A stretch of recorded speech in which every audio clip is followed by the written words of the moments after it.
Recevez de la part de Dieu la grâce, la joie et la paix dans votre cœur et dans votre vie. Dieu nous accueille et se réjouit de nous voir réunis ce matin. Avant que nous ne le cherchions, il nous a cherchés. Avant que nous ne le connaissions, il nous a connus. Avant que nous ne venions ici, il nous avait convoqués. Père, tu nous donnes ton Saint-Esprit comme tu l'as promis par Jésus-Christ pour nous et nos enfants, ainsi que pour tous ceux qui vivent au loin et que tu appelleras. Ce matin, on est très joyeux parce qu'on a la grâce d'accueillir au baptême deux petites filles, deux petites sœurs, Johanna et Léonie Manin. Elles vont donc recevoir le signe de la grâce de Dieu.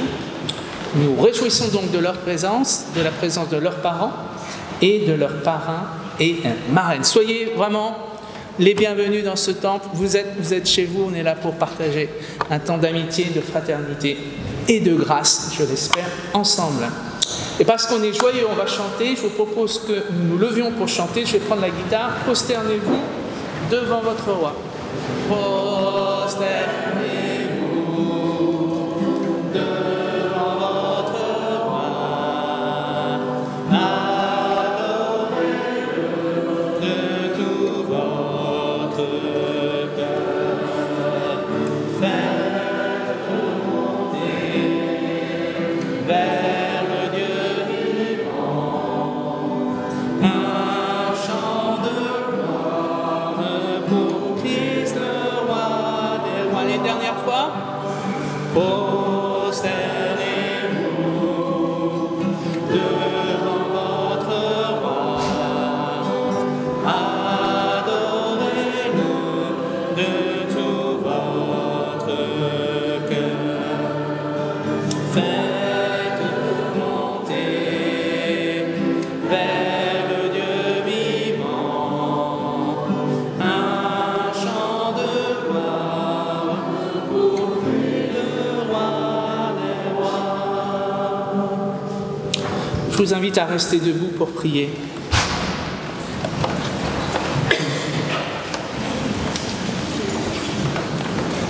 C'est le temps de la louange. Que tout ce qui est en moi bénisse ton saint nom. Que mes mains te louent par leurs gestes, que mes pas te louent par leurs chemins. Que mes lèvres te bénissent à travers leurs chants, que mes yeux te célèbrent en reflétant ta lumière. Que mes oreilles te répondent en écoutant ta voix. Que ma mémoire te rende grâce en appelant tes délivrances. Que mon intelligence te loue en cherchant la voie de ta sagesse. Que ma volonté t'honore en se faisant servante de la tienne. Que mon cœur te loue en aimant de ton amour. Que ma force te loue en s'offrant à toi. Que mon corps demeure de ton esprit, te loue sans cesse. Que tout en moi te rende grâce.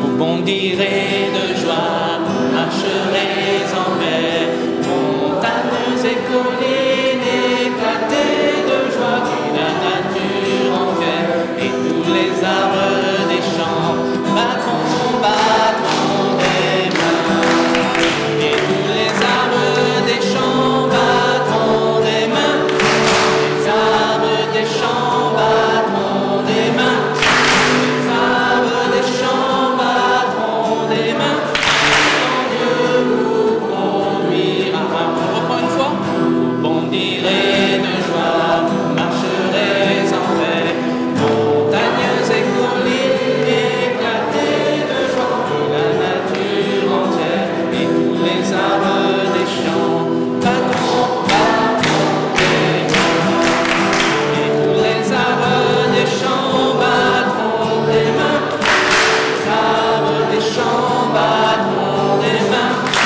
les arbres des champs battront des mains, quand Dieu vous conduira. C'est maintenant le moment de la liturgie du baptême. Nous avons bien sûr préparé cette liturgie avec les parents, de ces deux petites baptisées, Johan et Léonie, nous entrons dans ce temps liturgique.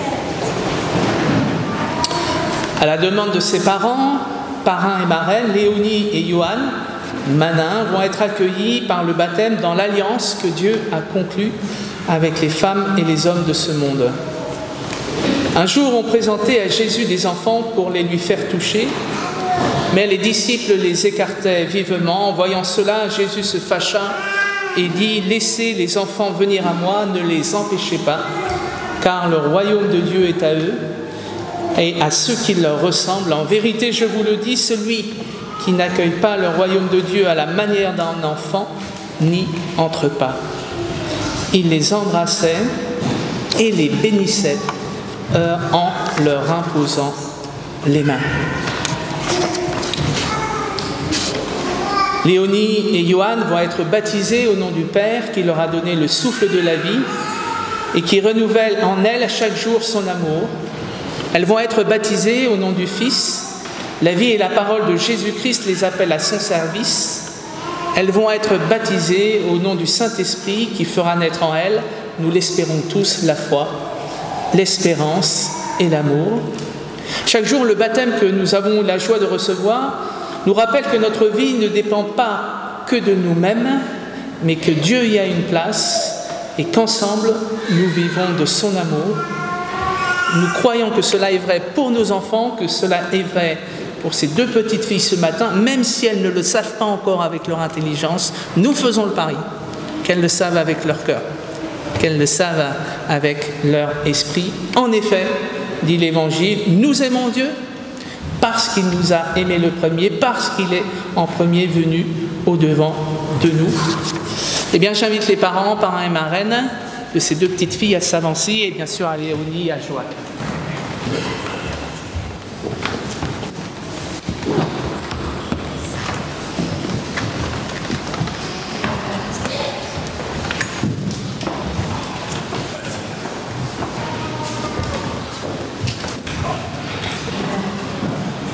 Je vais commencer par baptiser Johan. Johan, c'est mieux. Je vais demander aux parents de Johan pour sa mère de verser l'eau dans la main de sa mère.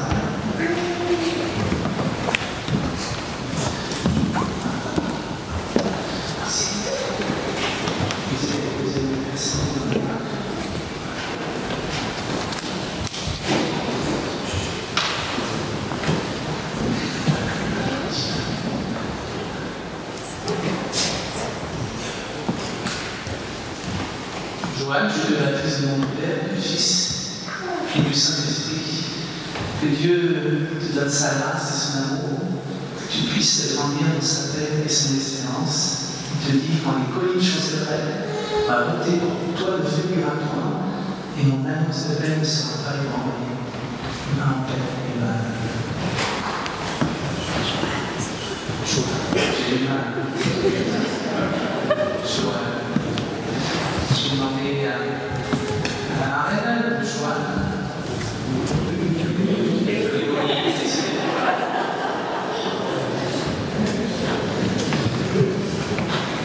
Léonie, Léonie, comme ta grande sœur, je vais te baptiser.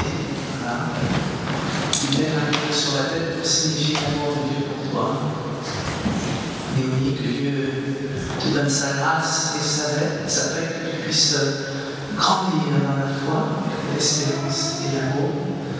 Quand les montagnes s'effondreraient, quand les collines chancelleraient, la montée de toi ne faiblira point, et mon alliance de paix ne sera pas ébranlée.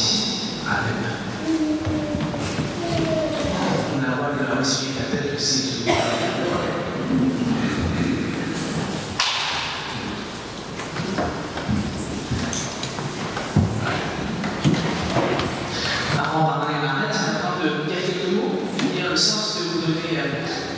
De baptême, je vais peut-être commencer par vous, les parents de Léonie et de Joanne.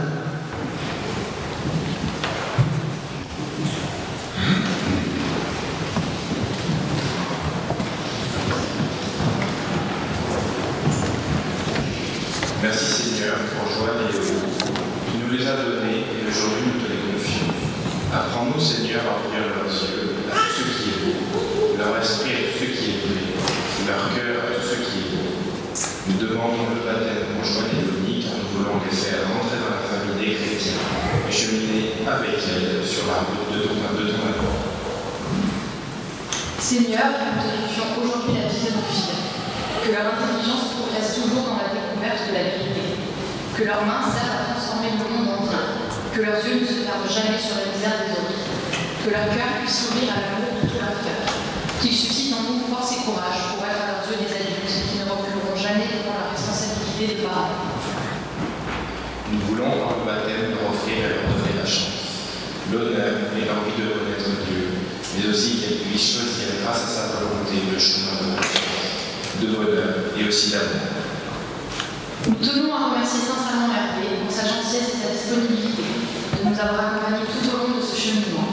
Nous remercions aussi aujourd'hui les fidèles de l'Église protestante unie de Grenoble d'ouvrir la porte et d'accueillir nos enfants dans leur grande famille.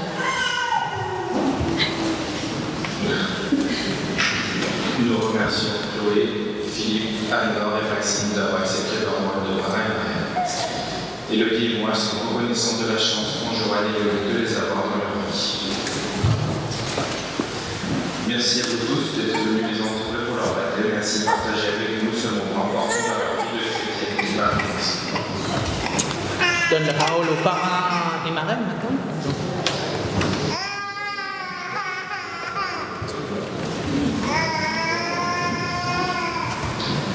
Ma chère Joanne,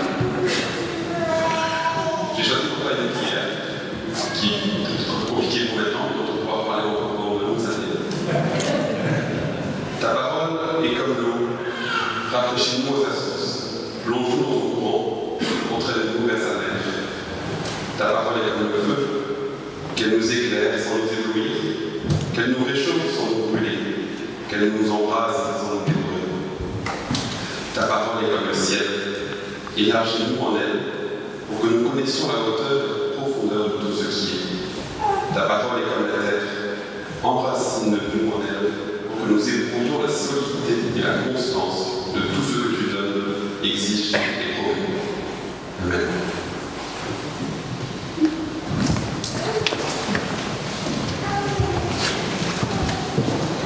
Un jour, Joanne, lorsque tes parents m'ont demandé si je souhaitais être marraine, j'ai accepté sans hésitation. C'est pour moi un immense bonheur et un privilège d'être ici aujourd'hui. Le rôle d'une marraine est de soutenir l'enfant tout au long de sa vie, de l'aider à grandir dans sa foi et de lui offrir une oreille attentive et un cœur aimant. Je prends cette responsabilité très au sérieux et m'engage à être là pour toi chaque fois que tu en auras besoin. Élodie, merci pour votre amour et votre confiance. Je suis extrêmement touchée et reconnaissante que vous m'ayez confié sur vous. Avec tout mon cœur.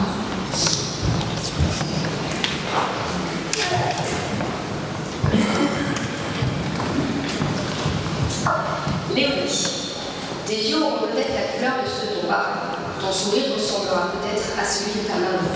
Mais tu seras unique, et jamais tu ne seras ni ton papa, ni ta maman, ni nous. Nous te dirons ce que nous savons, nous t'enseignerons ce que nous croyons. Mais toi, tu traceras ton chemin qui ne sera ni celui de ton papa, ni celui de ta maman, mais bien le tien, ton chemin de liberté. Nous serons les petits cailloux qui soutiendront tes pas. Nous serons t'accompagner sur les différents sentiers que tu emprunteras. Et que tu trouves chez une oreille attentive, qui écoute ce qui ne jugera pas. Nous pensons qu'avoir parrain et marraine est un privilège de partager les moments importants de ta vie, les petits comme les grands, et que tu fasses partie des nôtres. Nous sommes curieux de voir grandir ces yeux au cœur, ce sourire précieux, et ces cœurs si doux.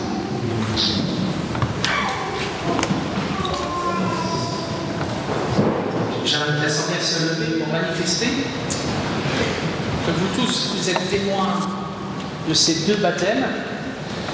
Et je vous invite à répéter après moi chacune de mes phrases, si vous y arrivez. Joanne, et toi aussi, Léonie, tu es ici chez toi. Joanne, et toi aussi, Léonie, tu es ici chez toi. Tu es libre d'entrer et de sortir. Tu es libre d'entrer et Le Seigneur t'a aimé depuis le commencement.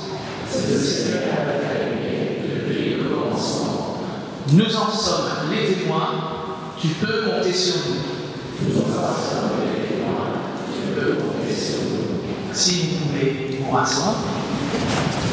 Et on va venir vous présenter ces deux jolies petites filles.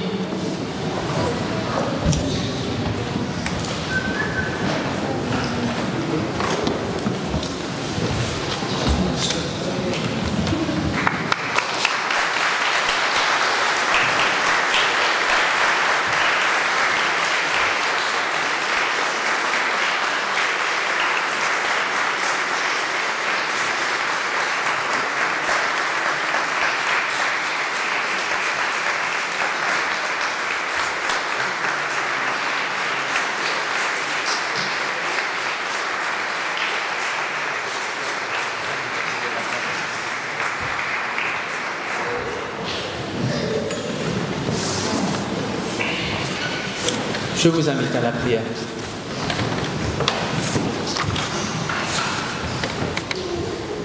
Père, nous te remettons Joanne et Léonie, qu'elles puissent être assez fortes pour admettre leurs faiblesses, qu'elles soient humbles et douces dans leur victoire et courageuses dans leur défaite, qu'elles puissent te connaître, sachant aussi que la connaissance de soi est le début de toute connaissance, qu'elles apprennent à rire, mais qu'elles n'oublient pas les larmes dans le monde,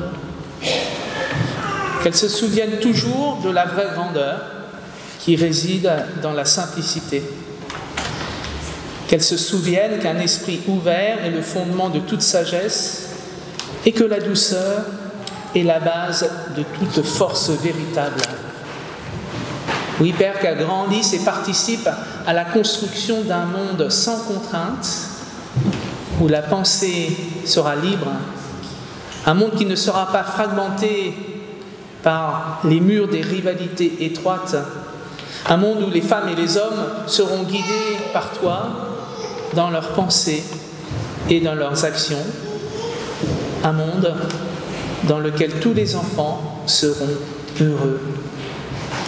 Père, entends notre prière. Père, exauce notre prière. Amen. Et nous nous levons pour chanter nos cœurs pleins de reconnaissance.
Nous nous unissons dans la prière avant d'ouvrir la Bible.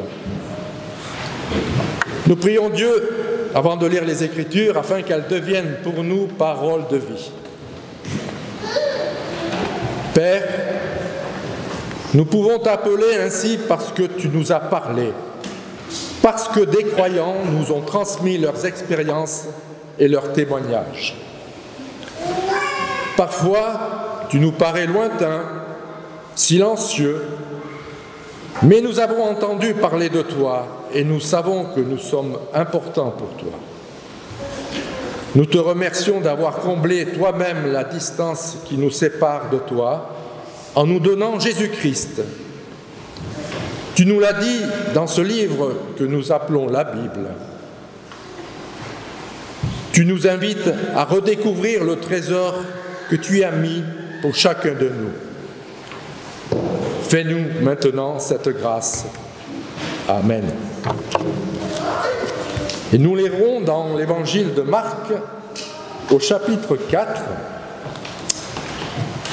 Ce sont des paraboles, et nous dirons la première parabole qui se trouve au verset 1 à 9. Et puis nous lirons la deuxième parabole au verset 26 à 29.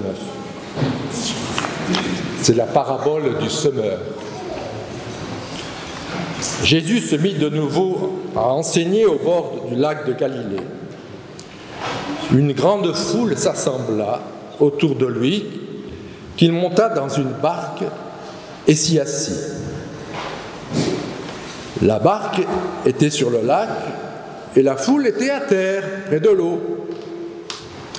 Il utilisait des paraboles pour leur enseigner beaucoup de choses et il leur disait dans son enseignement: « Écoutez, un homme sortit pour semer. Or, tandis qu'il répandait la semence dans son champ, une partie des grains tomba le long du chemin. Les oiseaux vinrent et les mangèrent. Une autre partie tomba sur un sol pierreux où il n'y avait pas beaucoup de terre. Les grains poussèrent aussitôt parce que la couche de terre n'était pas profonde. Quand le soleil fut haut dans le ciel, il brûla les petites plantes et elles se desséchèrent parce qu'elles n'avaient pas de grandes racines. Une autre partie des grains tomba parmi les plantes épineuses. Ces plantes épineuses levèrent et étouffèrent les bonnes pousses, de sorte qu'elles ne produisaient rien. Mais d'autres grains tombèrent dans la bonne terre, les plantes poussèrent, se développèrent et produisirent des épis. Les uns portaient 30 grains, d'autres 60 et d'autres 100. Et Jésus dit: « Écoutez bien si vous avez des oreilles pour entendre. » La deuxième parabole est la parabole de la lampe, qui se trouve donc au verset 21. Puis Jésus dit: « Quelqu'un amena-t-il la lampe pour la mettre sous un seau ou sous le lit? N'est-ce pas plutôt pour la mettre sur le porte-lampe? Tout ce qui est caché sera rendu visible, et tout ce qui est secret sera mis en pleine lumière. Écoutez bien, si vous avez des oreilles pour entendre. » Jésus leur dit encore: « Faites attention à ce que vous entendez. Dieu mesurera ses dons envers vous avec la mesure que vous employez vous-même, et il en ajoutera encore. Car celui qui a quelque chose recevra davantage, mais celui qui n'a rien en enlèvera même le peu qu'il a. » Jésus dit encore: « Voici à quoi ressemble le royaume de Dieu. Un homme répand de la semence dans son champ. Ensuite, il continue à dormir durant la nuit et à se lever chaque jour. Et pendant ce temps, les graines germent et poussent sans qu'il sache comment. La terre fait pousser d'elle-même la récolte. D'abord, la tige des plantes, puis l'épi vert, et enfin le grain bien formé dans l'épi. Dès que le grain est mûr, l'homme se met au travail avec sa faucille, car le moment de la moisson est arrivé. » Comme un souffle fragile, la parole se donne, comme un vase d'argile, comme un amour face.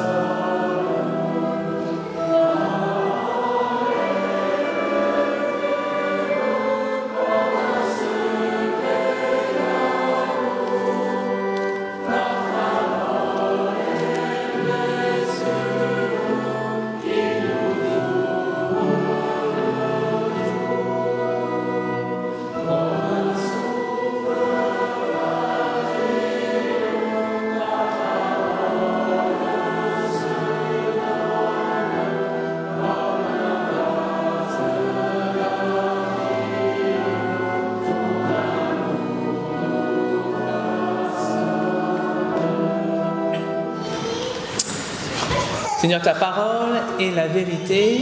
Sanctifie-nous par cette vérité. Pourquoi Jésus parlait en parabole? On ne comprend pas toujours du premier coup les paraboles. Et Jésus le dit de manière assez étrange. Il explique, il dit, afin que tout le monde ne puisse pas comprendre, en tout cas, ne puisse pas comprendre tout de suite. Assez étrange, on pourrait croire au contraire que Jésus veuille porter une parole qui soit entendue par tous tout de suite. Il est quand même venu dans le monde pour ça, pour communiquer, pour partager la bonne nouvelle du royaume. Et en y réfléchissant bien, je me suis dit que c'était assez intelligent de sa part. Parce que si on savait tout de suite, alors plus la peine de lire la Bible, plus la peine de venir au culte, plus la peine d'être des chercheurs de Dieu, tout est acquis, on a tout reçu. Alors que si on ne comprend pas tout de suite, nous sommes incités à nous mettre en route, d'une certaine manière, à entrer dans une chasse au trésor de l'Évangile, au fur et à mesure de notre vie, au fur et à mesure de nos méditations de la Bible, au fur et à mesure de nos venues au culte, au fur et à mesure de nos temps de prière, alors eh bien, nous apprenons avec plus de profondeur à comprendre ce qu'est l'Évangile et ce que Dieu attend de nous. J'aime bien cette idée que il y a des enfants aussi dans cette salle ce matin, peut-être qu'ils ont déjà fait des chasses au trésor, la chasse aux œufs de Pâques. Voilà, on ne trouve pas tous les œufs tout de suite. Il faut y mettre un petit peu du sien, il faut chercher. Eh bien, il en est de même pour nous, nous sommes appelés à entrer dans une chasse au trésor spirituel. Et ce matin, je vous invite à partager cinq trésors que j'ai découverts en méditant ces paraboles. En donnant droit à ma libre interprétation, Ricoeur, ce grand philosophe protestant, disait que les paraboles étaient des métaphores vives, c'est-à-dire qu'on n'avait jamais fini de les interpréter.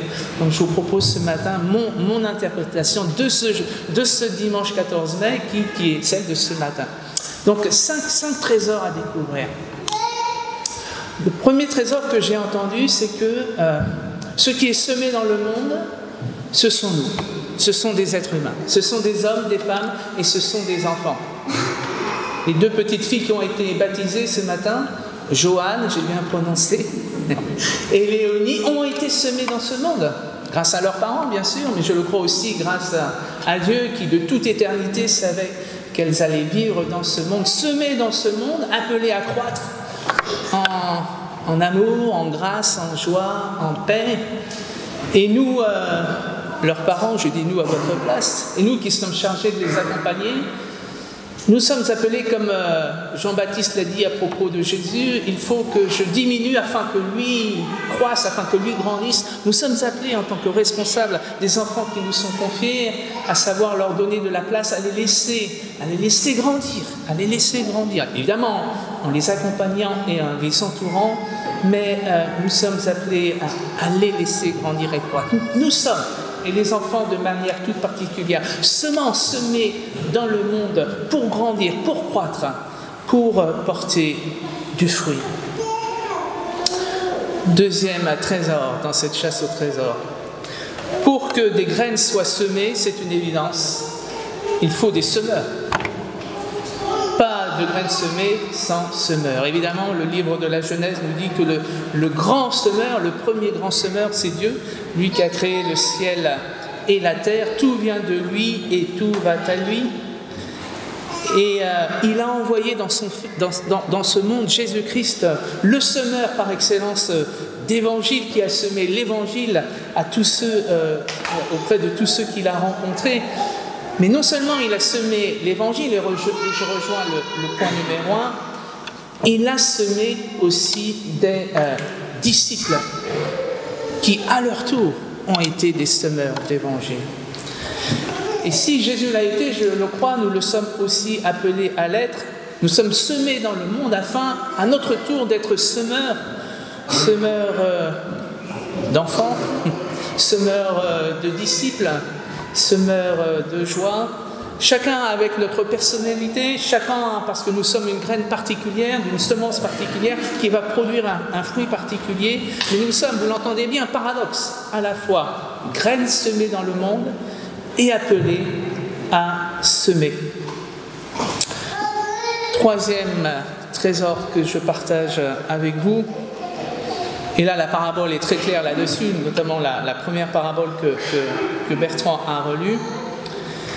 À la fois les semeurs et les graines semées doivent faire face à l'adversité. Vous l'avez entendu dans la parabole, les graines semées doivent se défendre des ronces qui veulent les emprisonner, doivent se défendre du soleil, doivent se défendre des oiseaux du ciel. La parabole marque bien qu'il y a de l'adversité.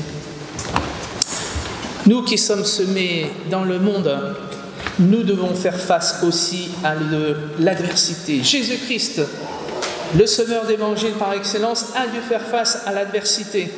Opposition aux légalistes, opposition aux gardiens du temple, opposition aux pharisiens qui ne pouvaient accepter qu'il était le Messie. Il a dû faire face à l'adversité.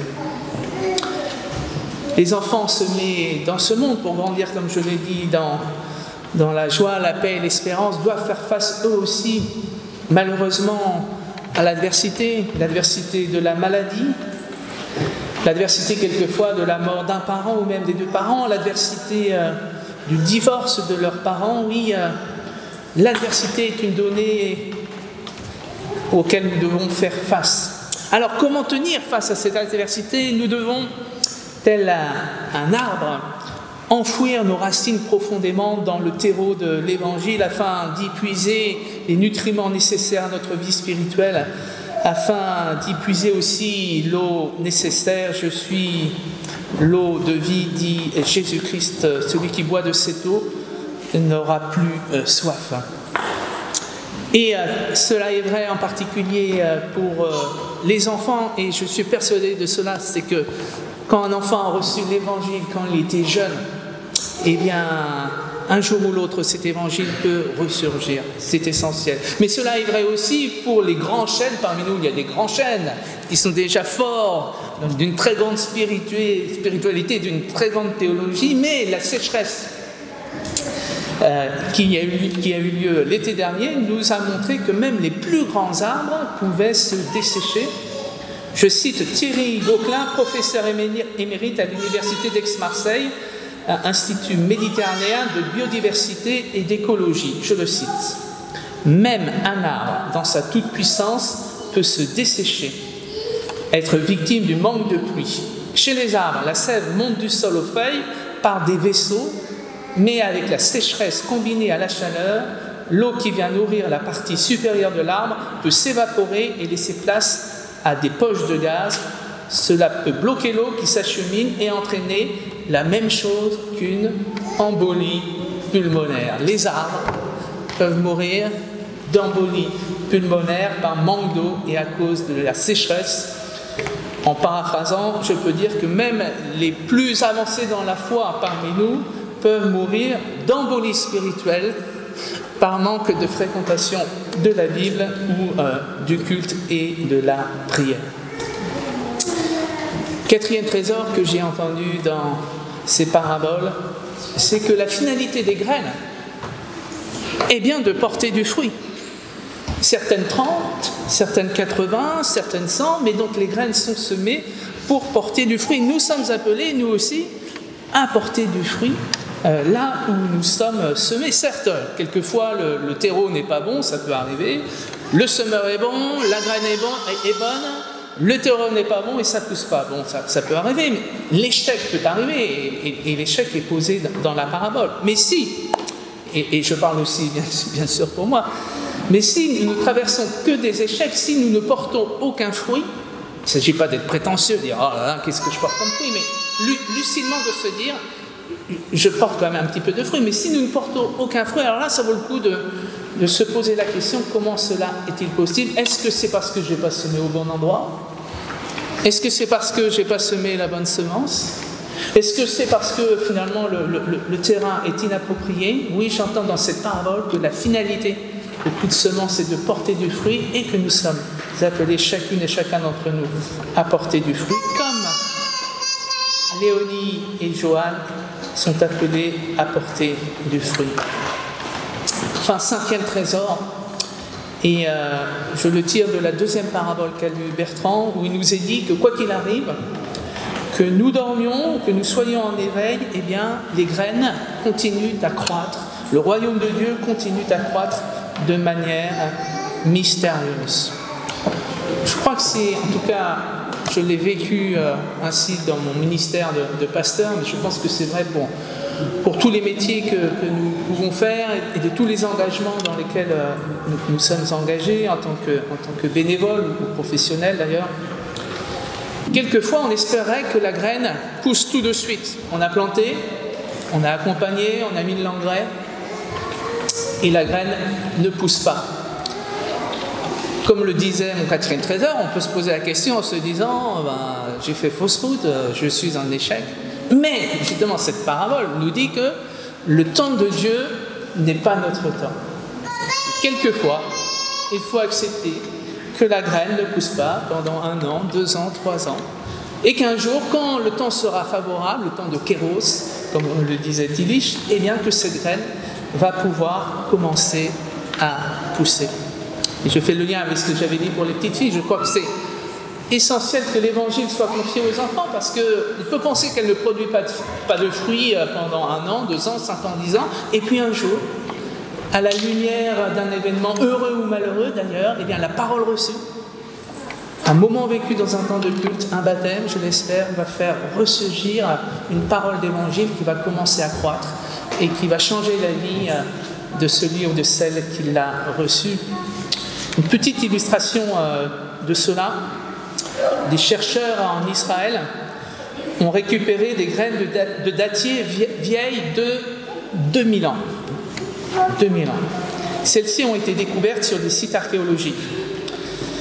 Les scientifiques ont ensuite planté 32 de ces graines de 2000 ans. Ils ont réussi à faire pousser 6 arbres à partir de ces graines. Ils les ont baptisés Adam, Yona, Uriel, Boz, Judith et Anna. Le temps de Dieu n'est pas notre temps. Il faut être patient et avoir cette espérance qu'un jour les graines se mettront à produire du fruit, même si ce n'est pas nous qui allons voir le fruit. Parce qu'il faut accepter ça, que quelquefois nous semons, ce n'est pas nous qui voyons le fruit que nous avons semé, mais que d'autres le voient, et c'est bien là l'essentiel. Je vous rappelle mes 5 trésors de ma chasse au trésor. Les graines semées dans le monde, c'est nous. Pour que des graines soient semées, il faut des semeurs. Les semeurs et les graines doivent faire face à l'adversité. La finalité est de porter du fruit en abondance. La croissance des graines nous échappe, elle est mystérieuse. Elle dépend aussi et avant tout de Dieu. Joanne et Léonie ont été semées dans ce monde grâce à vous, Guillaume et Élodie. Elles vont avoir besoin de votre amour, de votre temps, de vos prières aussi, parrains et marraines, comme vous êtes engagés. Et nous, membres de l'Église protestante unie de Grenoble, nous serons toujours là pour leur affirmer, dans leurs moments de doute, que leur place dans l'Église du Christ est acquise et que Dieu a gravé leur nom dans les paumes de sa main. Amen.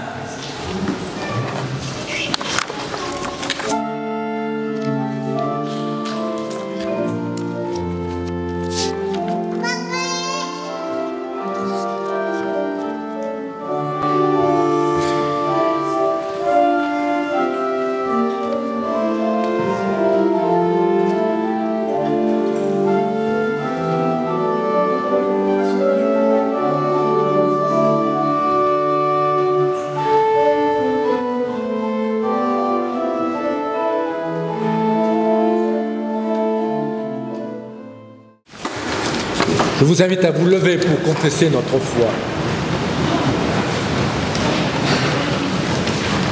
Quelqu'un est venu petit parmi les hommes, on l'appelle l'Emmanuel, c'est-à-dire Dieu avec nous.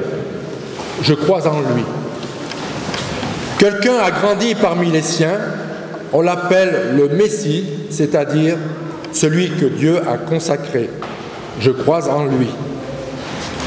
Quelqu'un a parlé de Dieu et a dit que Dieu était notre Père. On l'appelle le Fils de Dieu. Je crois en lui. Quelqu'un est mort et ressuscité pour nous. On l'appelle le Sauveur. Je crois en lui. Quelqu'un a proclamé la bonne nouvelle, on l'appelle Jésus-Christ, il est notre Seigneur.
Nous arrivons à la fin de ce culte, une dernière prière d'intercession pour porter devant Dieu ce monde dans lequel nous avons été semés, et puis une parole d'envoi et de bénédiction. Donc je vous invite à cette prière d'intercession.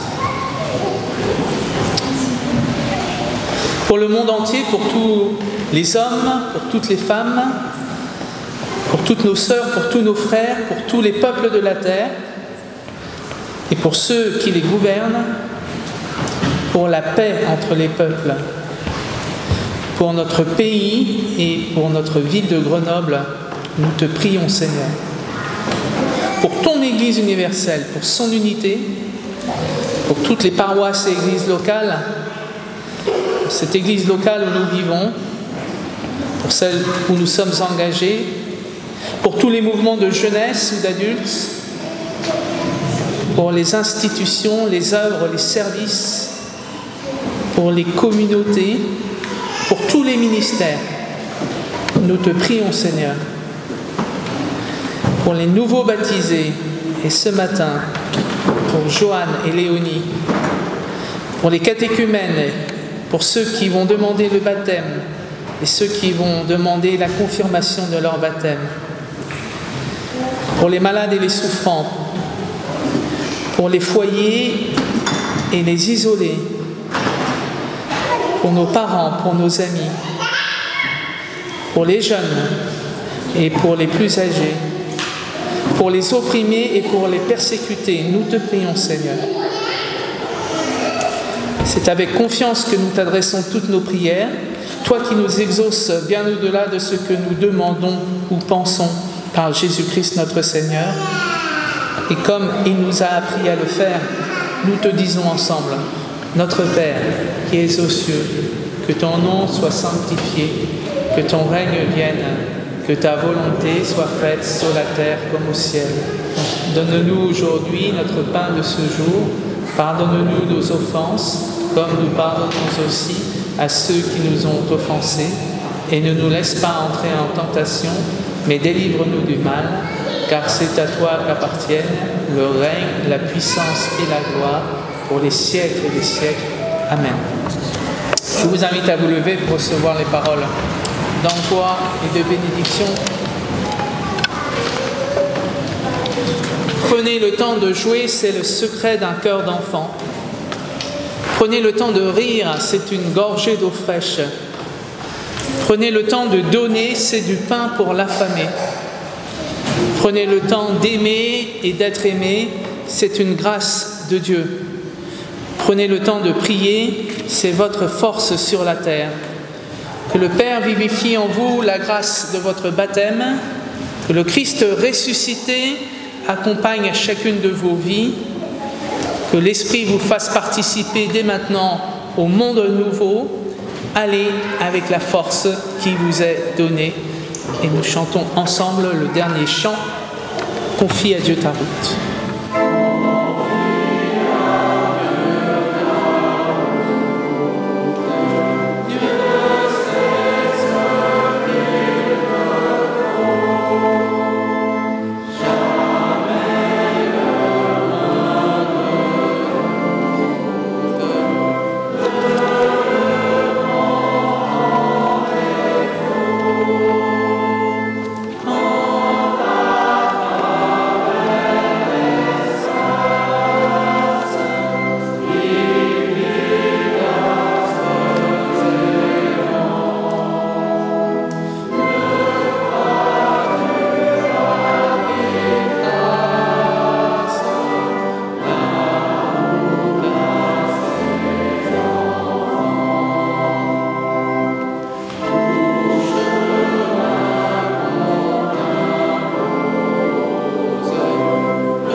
Dimanche à tous.